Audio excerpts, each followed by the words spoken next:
Hey guys, welcome to Syed Sharma jobs notifications. और आज हम बात करेंगे, आप सभी को पता होगा आप सभी की एडमिशन हो चुकी हैं फर्स्ट सेमेस्टर में। और इसमें बहुत सारे स्टूडेंट होंगे जो फर्स्ट सेमेस्टर के होंगे और कुछ थर्ड सेमेस्टर के भी होंगे।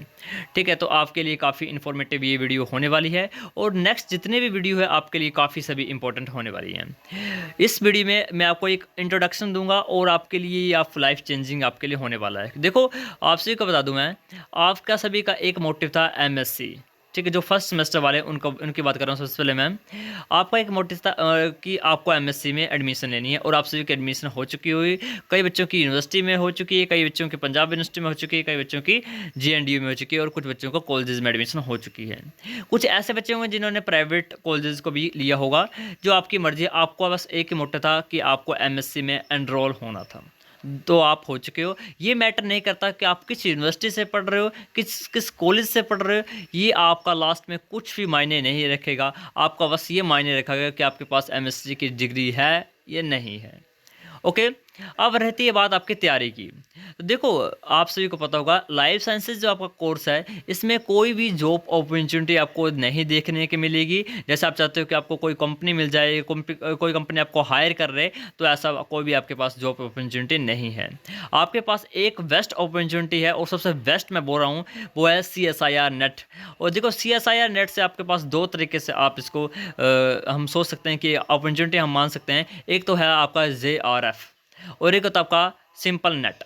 मान लीजिए आपको JRF मिल रहा है, तो आप JRF से आप PhD में एनरोल कर सकते हो किसी भी यूनिवर्सिटी में, वो भी टॉप की यूनिवर्सिटी में। और साथ में आपको स्टाइफंड भी मिलता है 41,000 पर मंथ। तो आप सोच सकते हो आपके लिए बेस्ट अपॉर्चुनिटी है। दूसरा है, मान लीजिए आप इतना स्कोर नहीं कर पाते हो, आपको JRF नहीं मिलता है, तो आप नेट से भी संतुष्ट हो सकते हो, क्योंकि नेट से आप किसी भी कॉलेज या आप यूनिवर्सिटी में पढ़ा सकते हो as a teacher, as a professor. चाहे वो प्राइवेट हो, चाहे वो आप गवर्नमेंट हो। गवर्नमेंट में आप एलिजिबल हो उनका कमीशन देने के लिए। और कुछ ऐसी यूनिवर्सिटी थी वहाँ पर कमीशन भी नहीं होता है, डायरेक्ट आपको सेलेक्ट किया जाता है आपके नेट के स्कोर के बेस पर। और प्राइवेट कॉलेजेस होते हैं आपको, तो वो तो 101% आपको मिल जा रहे हैं, और यदि आपके पास नेट होगा तो, ये आपके पास सेट होगा। NET SET is equal to, SET का मतलब होता है कि आपको स्टेट लेवल की एलिजिबिलिटी मिल रही है। मान लीजिए आप HP सेट भर रहे हो, तो आपको हिमाचल प्रदेश की स्टेट एलिजिबिलिटी मिल जाती है किसी भी कॉलेज या यूनिवर्सिटी में पढ़ाने के लिए। बट आप नेट क्वालिफाई करते हो तो आप इंडिया में कहीं भी आप पढ़ा सकते हो, क्योंकि आपका पास नेशनल लेवल की एलिजिबिलिटी है। और यदि आपको ये एलिजिबिलिटी चाहिए तो आपको CSIR नेट की तैयारी करनी पड़ेगी। और CSIR नेट की तैयारी करने के पहले आपको 3 बातों का ख्याल रखना है। पहली जो बात है वो आपकी आपकी MSc, दूसरी आपकी सिलेबस के प्रति क्या ध्यान है आपका, और थर्ड बात जो मैं भी आपको बताने जा रहा हूँ वो आपको ध्यान से सुनिए। देखो, आप MSc कर रहे हो, वो डजेंट मैटर।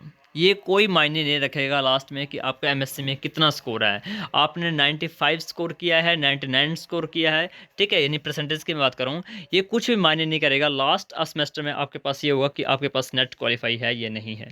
क्योंकि MSc किए बहुत सारे स्टूडेंट्स हैं, बहुत से स्टूडेंट ने MSc की है, ठीक है।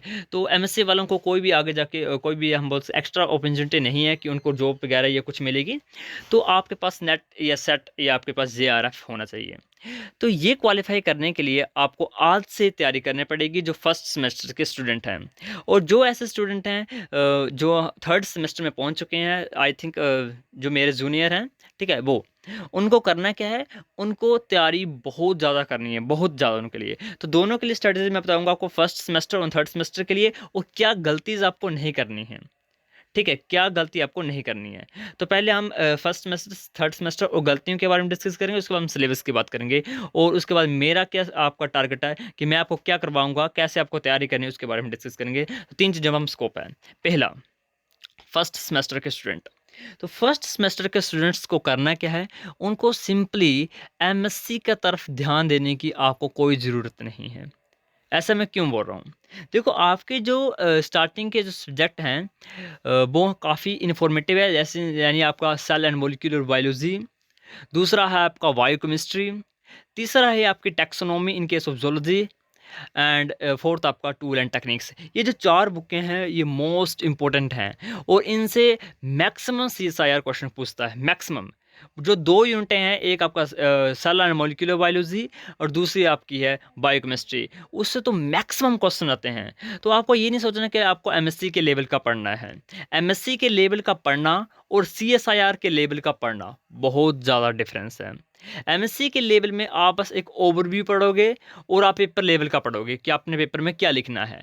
बट सीएसआईआर ऐसा नहीं, क्वेश्चन कभी नहीं पूछेगा जो आपका एमएससी के लेवल के होंगे। वो आपसे हमेशा डीप ही क्वेश्चन पूछेगा। तो आपको जब भी आपको तैयारी करनी है, यानी आपको स्टार्ट करना है MSc cell and molecular biology, तो आपको डीप से ही तैयारी करनी है। यानी आपको सोचना है कि मैं ये सीएसआई नेट के लिए ही पढ़ रहा हूँ, ये पढ़ रही हूँ, मैं एमएससी के लिए नहीं पढ़ रहा हूँ, मैं एमएससी के लिए नहीं पढ़ रहा हूँ, मैं सीएसआईआर लेवल का पढ़ रहा हूँ। यदि आप सीएसआईआर लेवल का पढ़ रहे होंगे तो आपको एमएससी लेवल में कोई दिक्कत आने वाली है ही नहीं। आपको क्यों दिक्कत आएगी? यदि आपको बिल्कुल डिटेल में आपको पता होगा तो आपको पेपर लिखने में क्या प्रॉब्लम आएगी? उसको आपको कोई प्रॉब्लम नहीं आने वाली है। बट यदि आप पेपर लेवल का पढ़ रहे हो, फिर आप सोच रहे हो कि आपको सीएसआईआर के लेवल का आ जाएगा, तो नो नो नो, वो बात नहीं चलेगी। तो आप दो ही चीज़ें कर सकते हो, या तो एमएससी का पढ़ लो या तो सीएसआईआर नेट का पढ़ लो। बट फर्स्ट सेमेस्टर वालों के लिए तो बेस्ट ऑफर है कि उन दोनों बुक्स आपकी एमएससी से भी रिलेट करती है और सीएसआईआर से भी रिलेट करती है, यानी मैक्सिमम मैक्सिमम दोनों से आता है। तो आप लेके चलो कि आपको सीएसआईआर का ही पढ़ना है, क्योंकि वही आपका एमएससी पेपर में आएगा। आपको लग रहा होगा कि मंथ तो कम है, पेपर दिसंबर में हो जाएंगे, हम कैसे कंप्लीट कर पाएंगे सिलेबस यदि हम सीएसआई नेट का सोच रहे होंगे। तो आप जो पढ़ रहे हो अपना वो तो पढ़ते रहिए, पर साथ में जो मैं वीडियो अपलोड करूंगा आपको वो वॉच करनी है, बस इतना करना है। आपको कुछ भी फालतू नहीं सोचना है कि डीप हम कैसे पढ़ें, डिटेल में हम कैसे पढ़ें। आपको सिंपली ये याद रखना है कि आपको एक वीडियो डेली की देख लेनी है। Sahil Sharma jobs notification YouTube channel पर आपको डेली एक वीडियो देख लेनी है, सेल एंड मॉलिक्यूलर बायोलॉजी की मैं बात कर रहा हूँ, स्टार्ट हम करेंगे इससे। और बाकी जो आप पढ़ रहे हो अपना वो पढ़ते रहिए, जो टीचर पढ़ा रहे हैं वो पढ़ते रहिए, जो आपकी मर्जी है वो आप कर सकते हो, ठीक है। बट आपको करना क्या है, आपको जो मैं वीडियो अपलोड करूंगा वो आज आपको करनी है, ठीक है। दूसरी बात मैं बात करता हूँ थर्ड सेमेस्टर वालों के लिए। तो थर्ड सेमेस्टर वालों के लिए देखो, आपके पास अब टाइम नहीं बचा है। अब आप सोचोगे कि मैं एमएससी क्या करूं, क्योंकि आप सभी को पता चल चुका है कि एमएससी क्या है और सीएसआईआर क्या है। एमएससी तो आप आराम से क्लियर कर पाओगे। 10 क्वेश्चन आते हैं, 10 क्वेश्चन में से आपको 5 क्वेश्चन करने होते हैं और 5 क्वेश्चन में भी आपको बस 16 नंबर लेके आने हैं, आपकी एमएससी हो जाएगी। तो आपको एमएससी के प्रति इतना ध्यान नहीं देना है, एमएससी होती रहेगी, आपको तैयारी करनी है सीएसआईआर नेट की।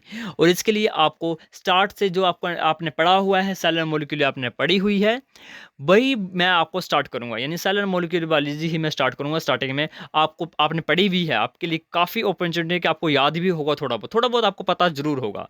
बस आपको थोड़ा सा और डिटेल में पढ़ना है, जो मैं आपको वीडियो में बताऊंगा, ठीक है।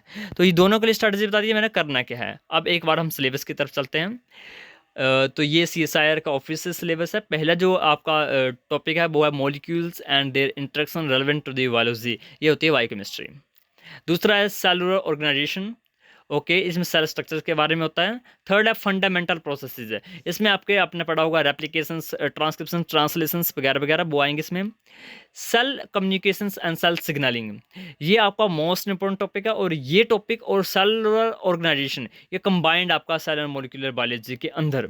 फंडामेंटल बायोलॉजी भी देखो, एक चीज़ मैं आपको बता दूँ, जो फर्स्ट सेमेस्टर में आपकी बुक है सेल एंड मॉलिक्यूलर बायोलॉजी, उसमें सीएसआई नेट की 3 यूनिट्स कवर होती है, 3 यूनिट्स। और ये बहुत बड़ी बात है, 3 यूनिट्स कवर होती हैं। एक यूनिट आपकी सेलुलर ऑर्गेनाइजेशन यानी second unit, fundamental processes third unit, and cell and communication and cell signalling fourth unit. यानी 3 यूनिट्स आपकी एक बुक में कवर हो रही है। तो आप सोच सकते हो कि फर्स्ट सेमेस्टर में आप 3 यूनिट्स कवर कर दोगे सीएसआई नेट की, और फोर्थ बायोकेमिस्ट्री तो आप कर ही रहे हो कवर, ठीक है। तो आप सोच सकते हो आपके लिए कितनी अपॉर्चुनिटी है कि आपके 5 यूनिटें फर्स्ट सेमेस्टर में कवर हो जाएंगी। 5 यूनिट बताता हूँ कौन कौन सी। 3 यूनिटें मैंने बता दी सेलुलर मॉलिक्यूलर बायोलॉजी की, फोर्थ यूनिट बायोकेमिस्ट्री की जो फर्स्ट यूनिट है। उसके बाद टेक्सोनोमी, ये आपकी आती है लाइफ, ये कौन सी यूनिट आपकी, ये यूनिट आपकी है ये वाली, देखना आप। 9th unit diversity of life forms, mostly taxonomy से भरी पड़ी हुई है यूनिट। तो आपकी ये होगी आपकी 5th यूनिट। अब 6th यूनिट आपके मेथड्स इन बायोलॉजी, ये आपकी टूल एंड टेक्निक्स वाली बुक है। तो आप सोच सकते हो 4 बुक से आप 6 यूनिट कवर कर पा रहे हो सी एस आई नेट की। बस आपको करना है कुछ नहीं, आपको बस डिटेल में वीडियो वॉच करनी है मेरी, और बाकी जो आप पढ़ रहे हो आप पढ़ते रहिए, उसमें कोई भी आपको कॉम्प्रोमाइज़ नहीं करना है कि हाँ, अब मैं सर ने बोल दिया कि हाँ, मुझे एमएससी का नहीं पढ़ना है, मुझे बस वीडियो वॉच करनी है, तो ऐसा नहीं करना है। जो टीचर पढ़ा रहे हैं वो पढ़ते रहिए, थोड़ा बहुत देखते रहिए, बाकी आपको वीडियो वॉच करनी ज़रूरी है, क्योंकि आपकी सारी की सारी बुक्स सीएसआई नेट से मैच करती हैं फर्स्ट सेमेस्टर की। और स्टार्ट करूँगा मैं कल से कर सकता हूँ, या मे बी आज आज से नहीं, कल से स्टार्ट करूँगा मैं। कल से मैं आपको पहला जो यूनिट स्टार्ट करूँगा वो है आपकी सेल एंड सेल सिग्नलिंग। ये आपकी कौन सी यूनिट है? 4th यूनिट है सीएसआई नेट की। और according to your syllabus in the book CSIR, आपकी कौन सी बुक है? Cell and molecular biology, first semester वाली बुक है। उसमें भी ये सिलेबस 100% है, cell signalling and its communications. ठीक है, तो ये हम स्टार्ट करेंगे कल से। आपको बस डिटेल में भी आप वीडियो वॉच करनी है, कुछ नहीं करना। देखो होता क्या है, दो बातें आपको याद रखनी है। यदि आप आज से पढ़ोगे और डिटेल में पढ़ोगे तो आपको आगे जाके कोई दिक्कत नहीं होगी, ये मैं गारंटी देता हूँ। देखो होता क्या है, अब मैं तैयारी कर रहा हूँ आफ्टर 4th सेमेस्टर के बाद। फर्स्ट सेमेस्टर से भी मैंने तैयारी की थी, सेकंड में भी, थर्ड में, फोर्थ में, बट मैं कर रहा था एमएससी के लिए।